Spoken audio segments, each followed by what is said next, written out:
I was 15 when it happened, and even though it's been years, I still can't shake the memory of that night. We lived in a quiet neighborhood in the suburbs of Chicago.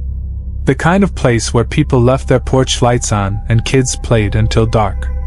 It was a chilly October evening, and my parents had gone out to a dinner party, leaving me home alone with our dog, Scout, a big, friendly mutt who wasn't exactly a guard dog but loved to bark at squirrels and delivery trucks. The night started off like any other. I was binge-watching some old TV shows in the living room and snacking on popcorn. Around 9 p.m., I decided to take a shower. Scout had been lying near the front door, snoring softly. When I got out of the shower, the house was eerily quiet. I wrapped myself in a towel and padded down the hall to my bedroom, still damp, when I heard it, the unmistakable creak of the front gate opening. It wasn't loud, but in the stillness of the house, it was as clear as a gunshot. Scout immediately started barking, his deep voice echoing through the house. My stomach sank. The gate never opened on its own. It was too heavy, and the latch was stiff. I froze for a second, my mind racing. Peeking through my bedroom window, which faced the side yard, I saw a shadow dart past, a figure running toward the backyard. My heart thudded painfully in my chest. The person moved quickly, too quickly for me to get a good look, but what I did see made my skin crawl. They were wearing all black hoodie, black pants, and their hair was long, tangled, and messy, hanging down in front of their face. Their skin was pale, almost unnaturally so, and even in the dim light, something about their gait seemed off, like they were unsteady on their feet. My first thought was to grab my phone, but of course, I'd left it in the living room. Typical. Scout was still barking like crazy, pacing near the front door. I crept out of my room, trying to be as quiet as possible. The hardwood floors felt ice-cold beneath my feet. Just as I reached the living room, there was a knock at the front door, sharp and deliberate. I froze again, listening. "Hey, sorry to bother you," a man's voice called out, muffled by the door. "I'm looking for my friend. Have you seen anyone come by here?" I didn't answer. My heart was pounding so loudly I thought he might hear it. Scout growled low in his throat, something he almost never did. Slowly, I peeked through the peephole. The man standing on the porch looked normal. Mid-30s, maybe, with a baseball cap and a denim jacket. He had a concerned expression, but something about his eyes felt off.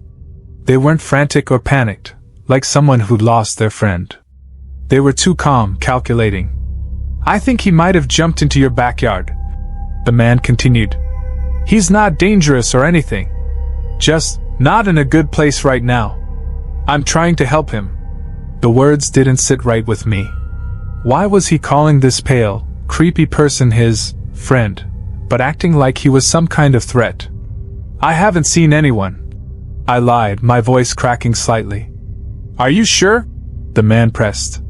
"Because I saw him run through here." Scout barked again, lunging at the door, and the man took a step back, raising his hands. All right. No problem," he said, backing off the porch. "I'll check around back." I watched through the peephole as he walked around the side of the house, disappearing into the shadows. My blood ran cold. I didn't want to move, didn't want to breathe. I locked the deadbolt and ran to the back of the house, where the sliding glass door looked out onto the yard. Sure enough, the man was there now, talking to the first figure, the pale one, who stood motionless near the edge of the fence. I couldn't hear what they were saying, but the way the pale figure stood completely still, head tilted slightly, made my skin crawl. It was like they weren't human, just some sort of shadow pretending to be one. The two of them talked for a moment before the man turned and started walking back toward the house. My heart leapt into my throat. He knocked on the back door this time, his knuckles rapping against the glass. "Hey, can you open up for a second?" he called out, his voice friendly but insistent. The pale figure stayed in the shadows, watching silently. "I just need to explain something. It's about my friend." I didn't respond. Instead, I grabbed a chair and wedged it under the door handle for good measure. "Come on," the man said, his tone shifting slightly. It's not safe for you to stay in there alone. He's not well. You'd be doing both of us a favor." Scout barked again, and this time, the man's patience seemed to snap. "Look," he said, his voice hardening. "This is going to be a lot easier if you just open the door. I promise we're not here to hurt you." "We?" I whispered to myself. That's when the pale figure moved. For the first time, they stepped into the light, and I got a better look at them. Their eyes were sunken and hollow, their lips cracked and colorless. They looked dead. I stumbled back, my hands trembling. The man knocked again, harder this time. "We just want to talk," he said. Suddenly, the man lunged at the door, his hand smashing against the glass as if he was trying to grab the handle. Scout went ballistic, barking and snarling, but the man didn't flinch. I screamed, slamming my weight against the door as it shook in its frame.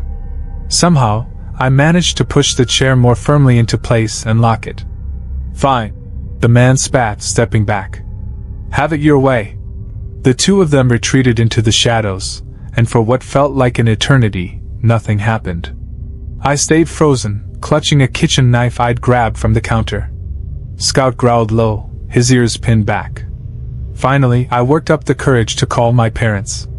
My hands were shaking so badly I could barely dial. They called the police, who showed up about 20 minutes later. By then, the two strangers were gone. The officers searched the yard and the surrounding area but found nothing. However, they did tell us there had been a break-in a few blocks away earlier that night. 2 suspects, both still at large. The worst part? The police said it looked like they hadn't planned to break in right away. They'd been trying to lure me outside. To this day, I don't know what they wanted or why they chose my house.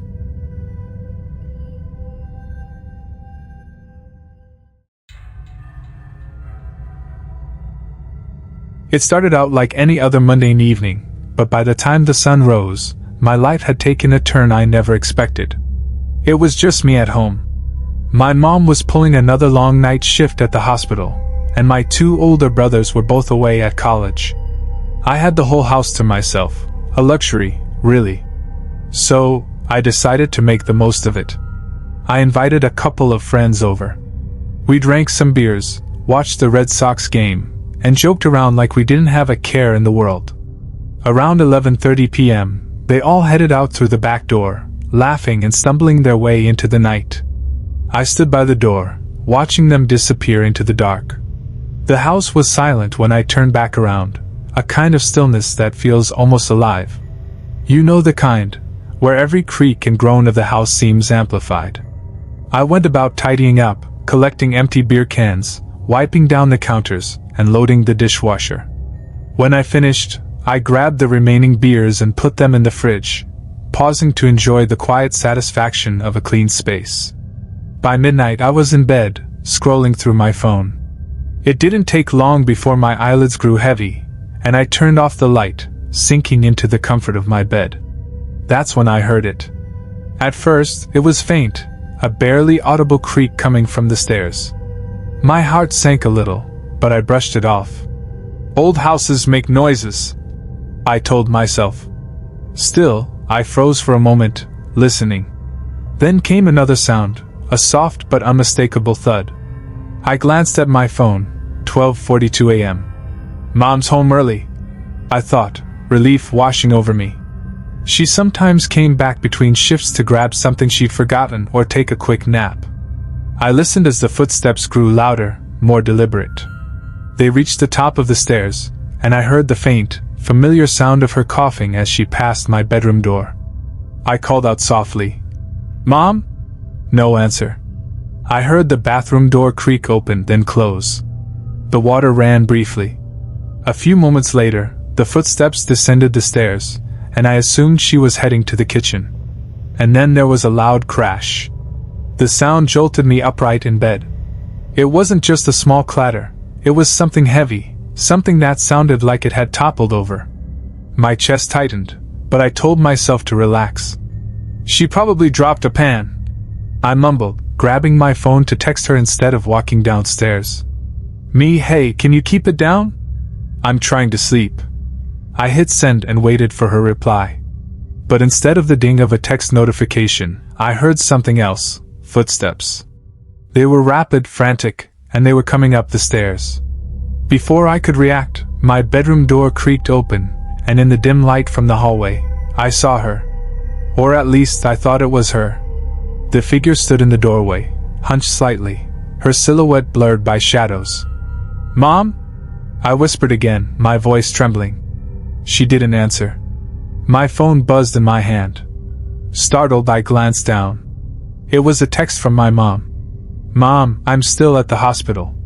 Everything okay?" My stomach dropped. My fingers froze over the screen. Slowly, I lifted my eyes back to the doorway. The figure stepped into the room. As she moved closer, the hallway light caught her face. It wasn't my mom. It wasn't anyone I recognized. Her skin was pale, almost gray, with deep-set wrinkles etched into every inch of her face. Her hair was wild, a tangled mess of white strands. Her eyes, they were empty, glassy, like she wasn't really looking at me but through me. "Don't know where to go," she croaked, her voice raspy and uneven. I scrambled back in my bed, pressing myself against the headboard. Who are you?" I stammered, my voice barely above a whisper. She didn't answer.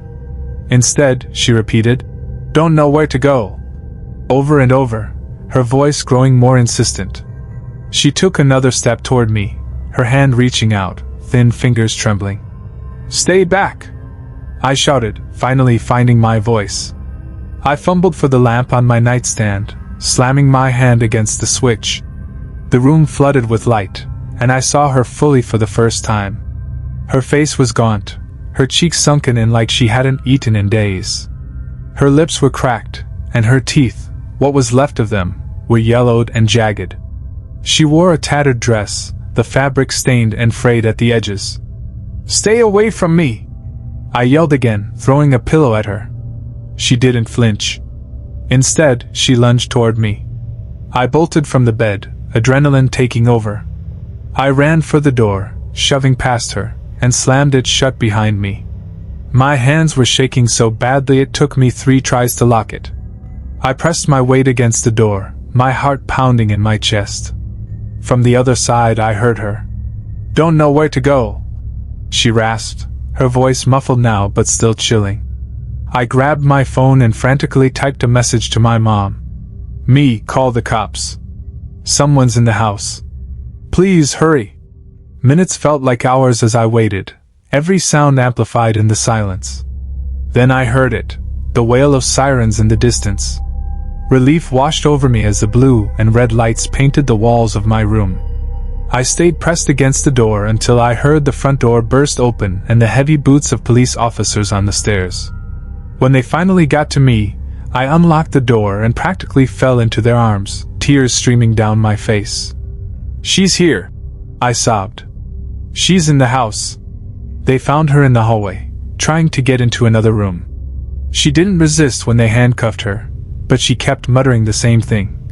"Don't know where to go." The officers later told me she was a vagrant, likely suffering from severe mental illness. She had wandered in through the back door, which I had forgotten to lock after my friends left. I didn't sleep that night. Or the next. Even now, months later, I can't close my eyes without seeing her face, without hearing her voice. I check every lock in the house at least 3 times before I go to bed.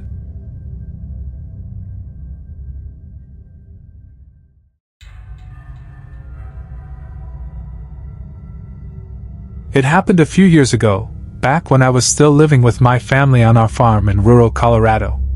My parents were on vacation, and my younger brother, Wes, had gone out with friends, or possibly stayed over at his girlfriend's house. Either way, I was alone that night. It was mid-June, and the air was thick and warm. Even at night, it felt like the heat clung to the walls. I had all the windows open to catch any breeze, but the air was dead still. I was sprawled out on the couch in the living room, watching some old rerun on TV. It must have been around 1 a.m. when things began. At first, it was just the motion-activated light outside the barn flicking on. I wasn't immediately alarmed. We had all sorts of critters out there: raccoons, deer, even the occasional coyote. But the thing is, that light didn't usually go off unless something substantial was moving around. Still, I didn't think too much of it. Maybe Wes had decided to come home after all. I got up and peeked out the window, but the yard was empty. The barn stood quiet and still under the pale glow of the security light. It made the shadows around it seem even darker. I shrugged it off and settled back onto the couch, thinking it was just a stray animal, or maybe the wind had caught the motion sensor wrong. But then came the knock. It wasn't loud at first, just a soft tap tap tap on the front door. My first thought was Wes playing a prank on me. He had a thing for trying to spook me when I was home alone. Smirking, I went to the door and looked through the peephole. Nothing. I stepped back, confused. It wasn't like Wes to knock and then just vanish. I called out, "Wes? That you?" No answer. I pulled my phone from my pocket and shot him a text. "Hey, are you messing with me?" No reply. The little, delivered, indicator didn't even pop up. Annoyed, I locked the door and went back to the couch, brushing it off. That's when the second knock came, this time, louder and at the window right behind me. I nearly jumped out of my skin.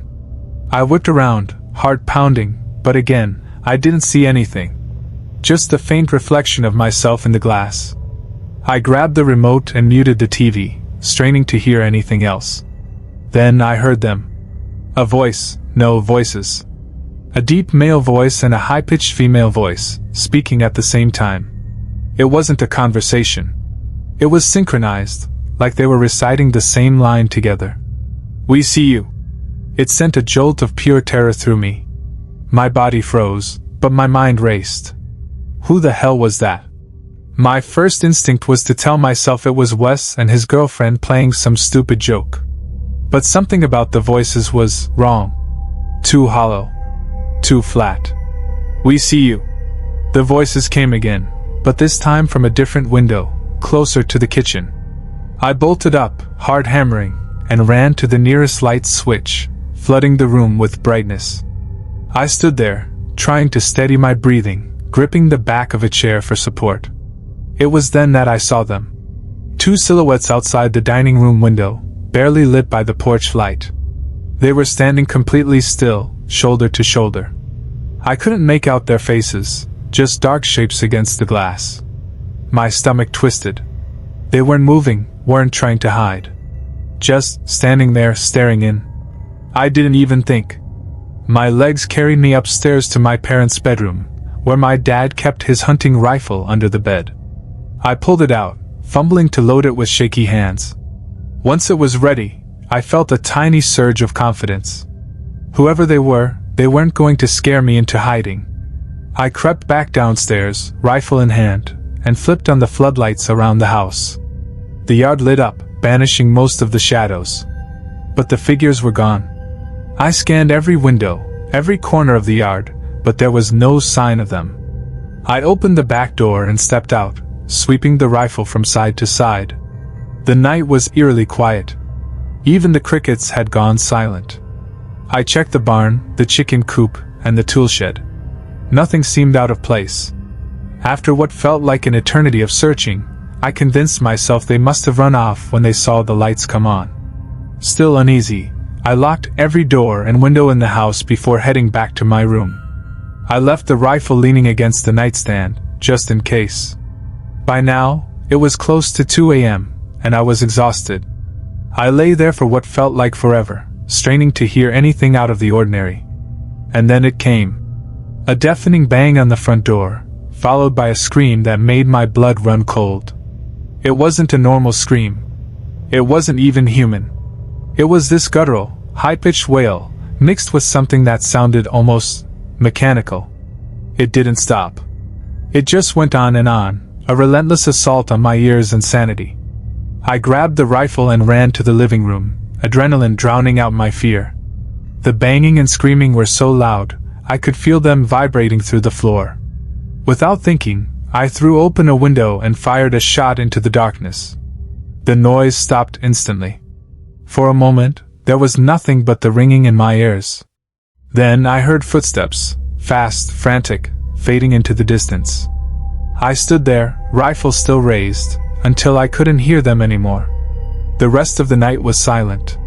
No more knocks, no voices, no figures at the windows. I didn't sleep. I sat in the living room, the rifle across my lap, waiting for the sun to rise. The next morning, I checked the yard. There were no footprints, no signs of anyone, or anything, having been there. It was like the whole thing had never happened. But I know it did. When my parents got home a few days later, I told them everything. My dad was surprisingly calm about it, even proud that I'd handled myself so well.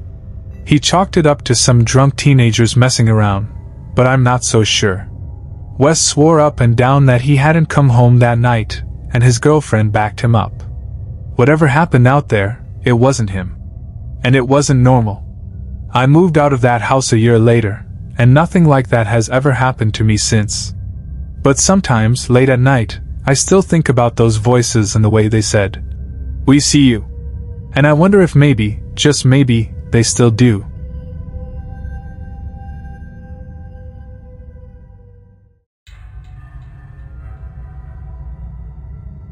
It happened on a crisp spring night, one of those evenings when the air is cool but the breeze carries a hint of warmth, teasing the coming summer.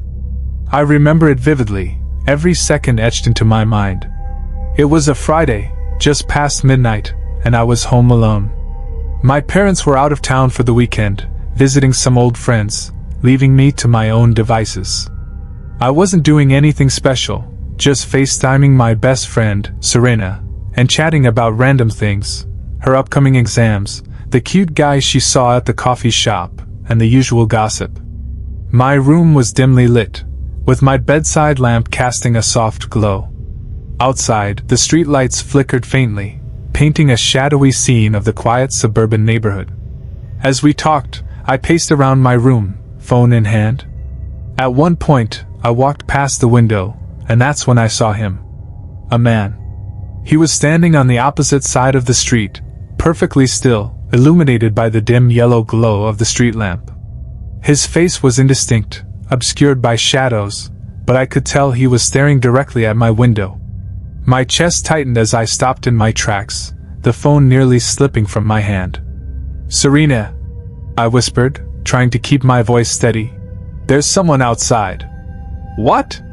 What do you mean?" Her voice crackled through the phone, laced with confusion. "There's a man. Across the street. He's just standing there, looking at my window."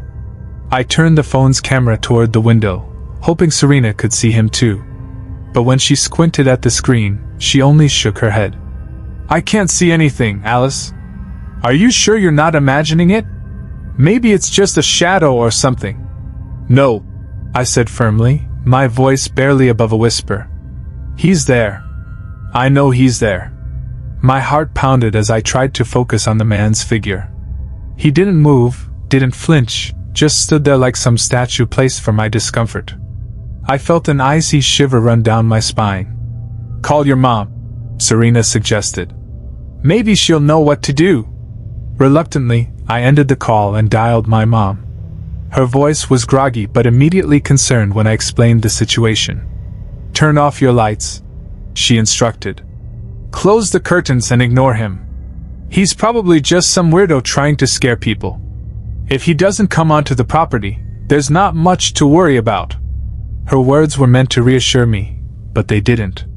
Still, I did as she said, turning off the lights and pulling the curtains shut. I sat on the edge of my bed, staring at the drawn curtains, my mind racing with possibilities. But curiosity got the better of me. I inched toward the window, pulling the curtain back ever so slightly. My breath caught in my throat. He was closer. The man was now on the sidewalk, just a few feet from my driveway, still staring up at my window. I let the curtain drop immediately and stumbled back. My hands trembled as I grabbed my phone again and called 911. The dispatcher was calm, almost too calm, as I explained the situation. They told me that since the man wasn't on my property or trying to break in, they couldn't do much. "We'll send a patrol car to check the area," the woman said. I hung up, feeling a mix of frustration and fear. A few minutes later, I saw the glow of red and blue lights outside. A police car slowly cruised past, its spotlight sweeping over the neighborhood. When the car reached my house, the man was gone. I should have felt relieved, but I didn't. The emptiness where he once stood was almost worse. I called Serena back and tried to distract myself by talking about anything but the man. Slowly, the tension in my shoulders eased, and I allowed myself to believe the ordeal was over. I stayed on the call with Serena as I lay in bed, the silence of the house amplified by the faint hum of her voice. After about 20 minutes, I started to drift off. Then I heard it. A faint click-clack sound, like something tapping against glass. I froze, my breath hitching. My eyes darted toward the window. At first, I didn't see anything, but then, movement. I saw his face. He was climbing up the side of the house, his fingers gripping the edge of my window frame. His eyes were wide, unblinking, and locked onto mine. The faint light from outside illuminated his gaunt features, making him look almost inhuman. I screamed, "Serena! Call the police! He's trying to get in!" I shouted into the phone, barely able to keep my hand steady. The man was pushing against the window, trying to force it open. I scrambled off the bed, grabbed a chair, and wedged it under the doorknob, even though I knew it wouldn't do much good if he got inside. By now, the commotion had drawn the attention of my neighbors. Lights flickered on in the houses nearby, and I heard someone shouting from outside. "Hey! Get out of there!" The man hesitated, his head snapping toward the voice. For a moment, I thought he might break through the window, but then he let go. I heard the dull thud of his landing, followed by rapid footsteps fading into the distance. Minutes later, the police arrived again. This time, they took me seriously. I described everything, the man's appearance, his actions, the terror he inflicted. A few of my neighbors corroborated my story, saying they saw him running down the street before disappearing into the night. The officers promised to patrol the area for the rest of the night, and assured me that I'd be safe. But their words felt hollow. I didn't sleep at all that night. Every creak, every gust of wind, sent my heart racing. I kept the chair wedged under the doorknob and stayed on the phone with Serena until dawn broke, painting the sky in soft pinks and oranges. The man never came back, but his presence lingered. For weeks, I couldn't shake the feeling that I was being watched. I avoided the window, kept my curtains shut, and triple-checked the locks every night. Even now, years later, I can't look out of a dark window without feeling that same icy dread. I'll never forget his face, and I'll never forget the way he made me feel, like prey.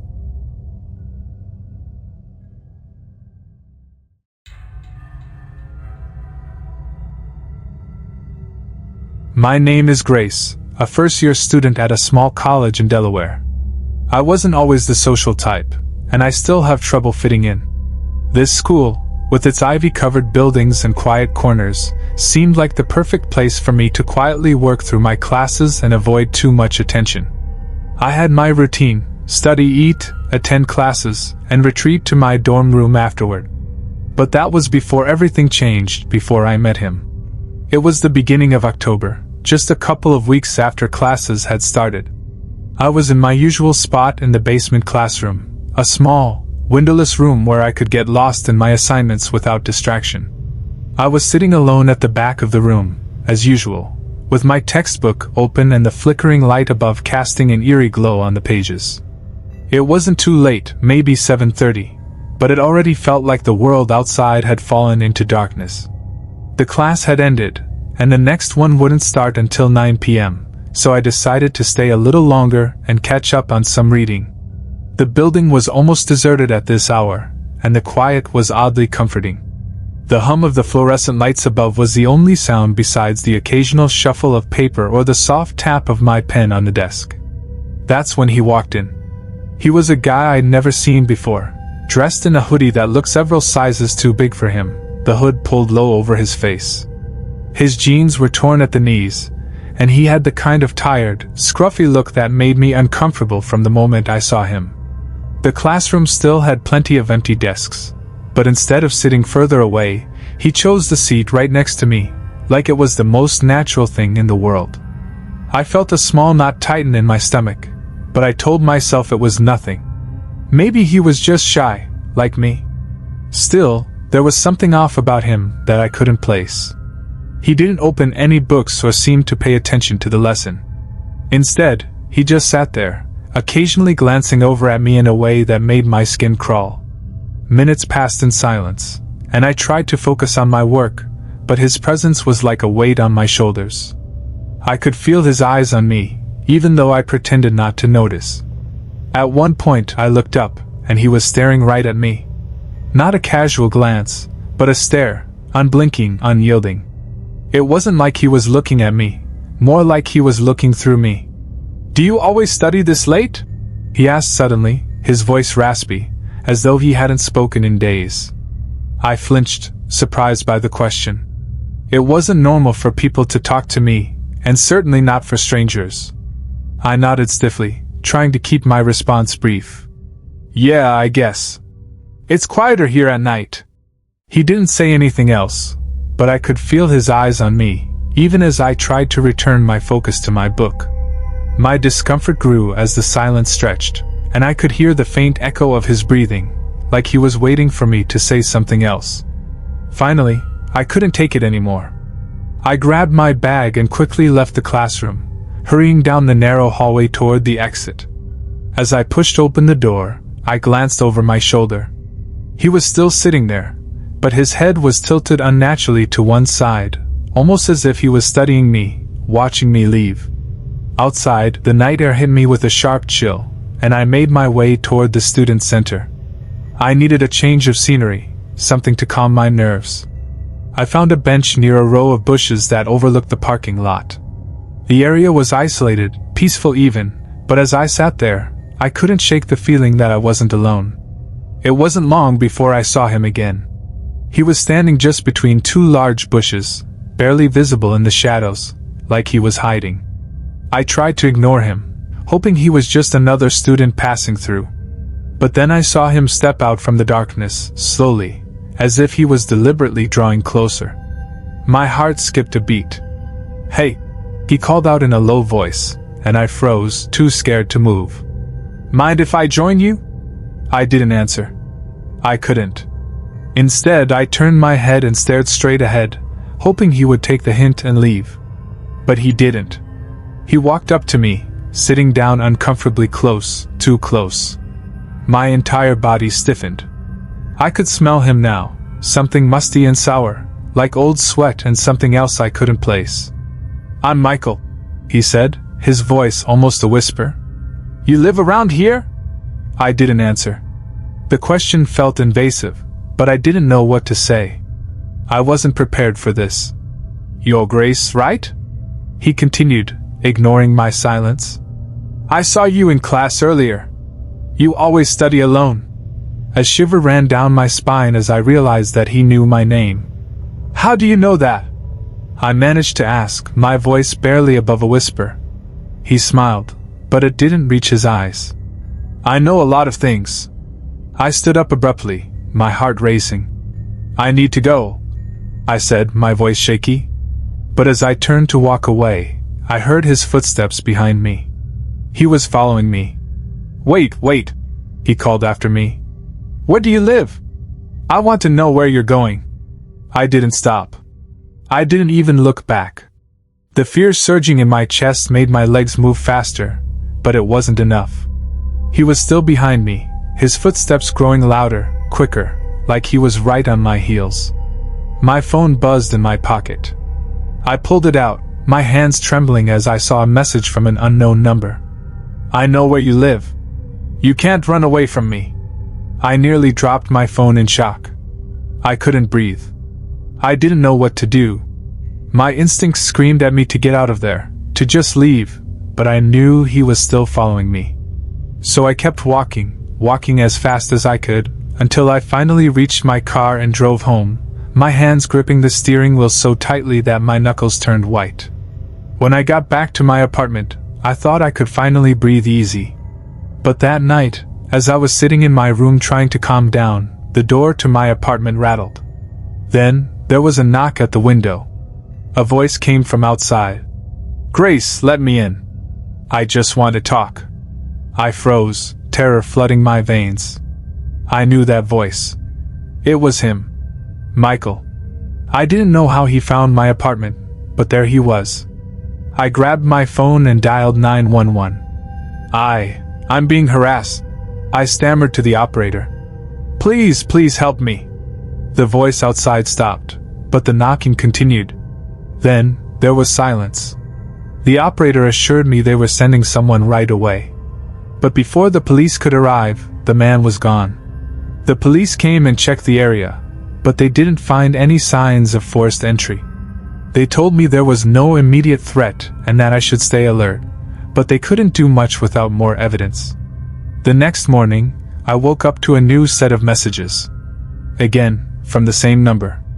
"I was just watching. I know you're scared. I can be anything you want me to be." That afternoon, an emergency alert went out to all students. A man, described as dangerous, had been spotted on campus carrying a knife. The school had locked down the buildings and advised students to stay inside. It didn't take long for the police to connect the dots. The guy I had encountered wasn't just some random stranger. He had been on the school's radar for weeks. But by the time they tracked him down, he was already gone. They couldn't find him, and the stalking continued, even after all that had happened. I don't know who he is or why he targeted me, but the fear never left me.